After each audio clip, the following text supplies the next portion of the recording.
Sales friends, happy weekend to you. I hope it was a great week and you're refreshing and recharging over the weekend. I'm on my patio catching up on some reading, and I'm way overdue for a blog post. And the story I want to tell you just seemed better to share verbally than try to put all this in writing. It was a fascinating conversation with a senior sales leader I've had, and there's a couple lessons from it I want to pass along.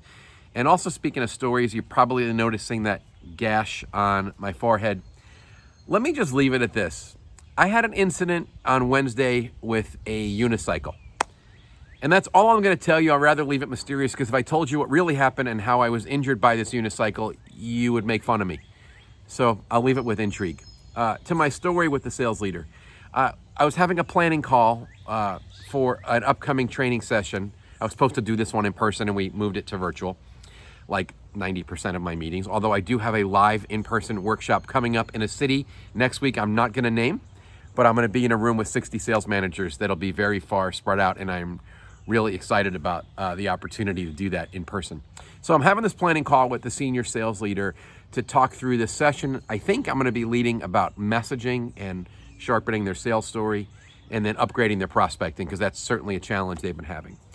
But as I began to do more discovery, and this sales leader was very transparent with me about what was going on in their business right now, he started to tell me about some deals they were losing and struggles they were having where they weren't owning their sales process, and they felt like they were going in and doing these really polished presentations, and they didn't feel natural, and deals they felt like they should be winning, they were losing to smaller competitors. And as I listened, I basically just got real blunt, and I said, it sounds like you and your sales team are getting outsold, and you're counting on doing this big polished, presentation in the boardroom, trying to win these enormous deals. But from the feedback you're getting, it sounds like your competitors are more relational, they're more invested, they're more flexible, they are coming across as more understanding of their current situation.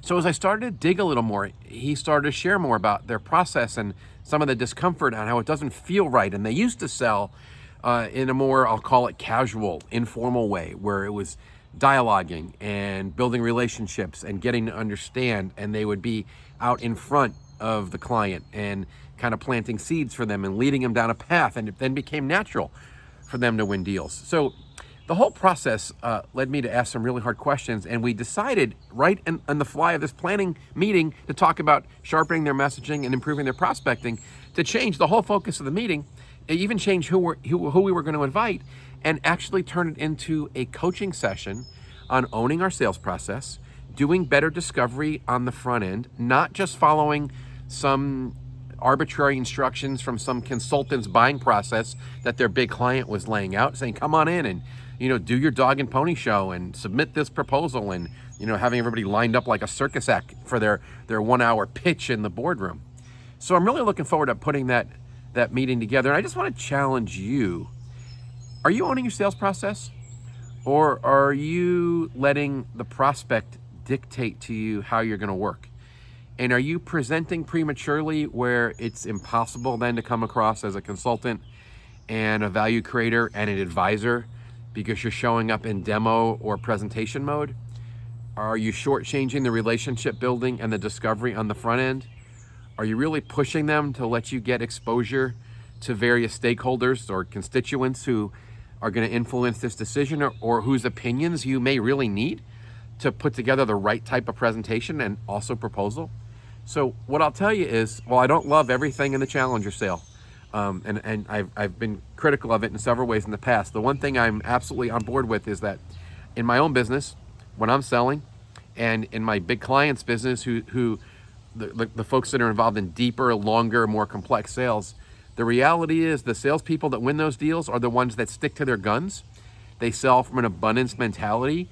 They don't just acquiesce to everything the prospect asks. I have a whole chapter in Sales Truth on this, about owning your sales process and staying out of the procurement pit, so you can differentiate yourself and you can come across as a consultant and an advisor, and you're not just putting little numbers in boxes for procurement people. So there's my challenge for you. That was just a really intriguing story. I've got that training session coming up with that client sales team and their leaders, and I can't wait to do that. So there's my challenge for you. How well are you owning your sales process? And the other thing I'll just share with you while I've got you is I want you to read my other blog post that's on my website, mikeweinberg.com/blog, about the successes I'm seeing right now in the industry. In the last couple weeks, I'm getting a ton of email and messages from salespeople that are setting personal records for selling.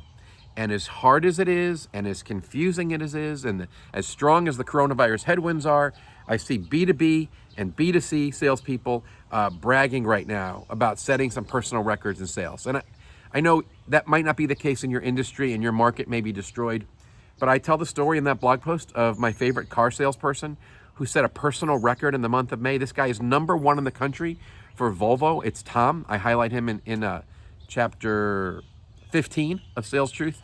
And there's a link also in that post if you want to download that chapter for free. There are people like Tom whose dealership is effectively closed. He's seeing prospects and customers by appointment only, and he set a personal record. He's been doing this for 20 years. He sold more cars in the month of May than he ever had in his life.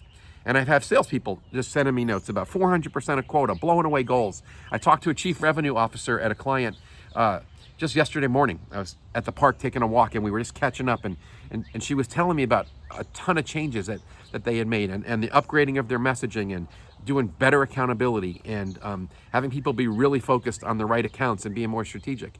And they are beating their sales plan. So be encouraged, friends. There's lots of good stuff going on. I wish you great selling in the next week, and of course, tons of new sales.